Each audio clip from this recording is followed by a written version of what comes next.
Mavia, known to the Arabs as Ma'awiya and to the West as Mavia, was one of the desert sands heroines. She possessed exceptional political acumen and military strength, leading her army personally and becoming an inspiring figure for ancient Arab women. She became one of the most famous ancient Arab queens, alongside Queen Zenobia, instilling fear and terror in the hearts of rulers. She managed to challenge the Roman Empire and never lost a battle against them. But how did she, alone, manage to defeat one of history's most powerful empires?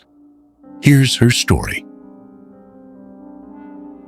The Queen of Queen Mavia belonged to the Arab tribes that migrated to the northern parts of the Arabian Peninsula, tribes that later established the Tanukh Kingdom.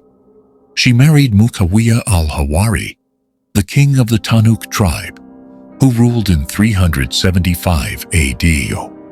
After her husband's death, Mavia was crowned queen over the Arab tribes scattered across northern Arabia, parts of Syria, and Jordan.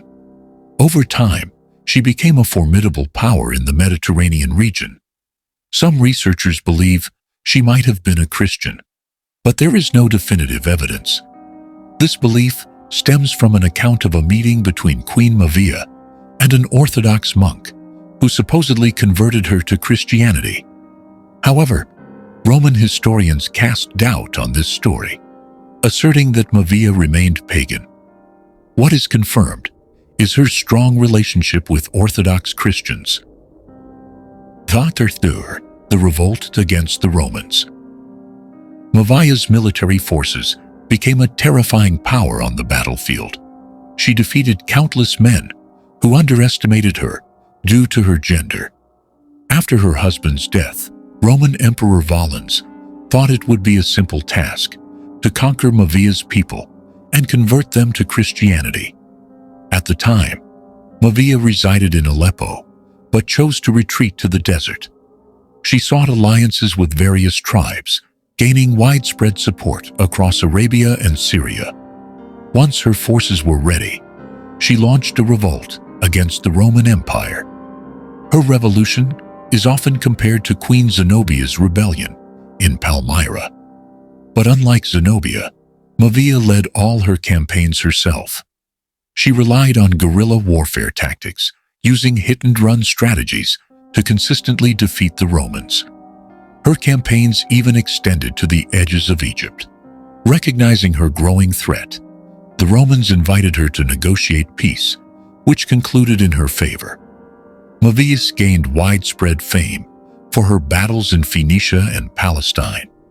Remarkably, she later aided the Romans in their war against the Goths, solidifying her legacy as a true legend. A legacy shrouded in mystery.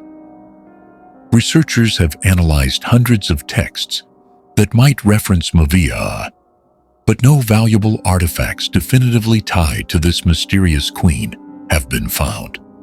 The transient nature of Arab nomadic culture meant that her people did not document their history extensively. Another reason for the lack of physical evidence is that her tribe consisted of nomadic Bedouins who left few traces behind. Nevertheless, her story has survived in oral and lyrical traditions, often blending with tales of Queen Zenobia. Eventually, researchers discovered an inscription from 425 AD near Ansarta in Syria, referencing Mavia's contributions to Christianity.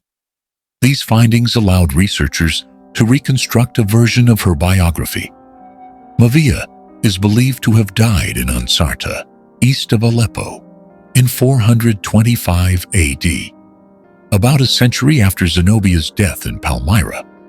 Most researchers agree that Queen Mavia was a real historical figure and one of the most influential women in ancient history.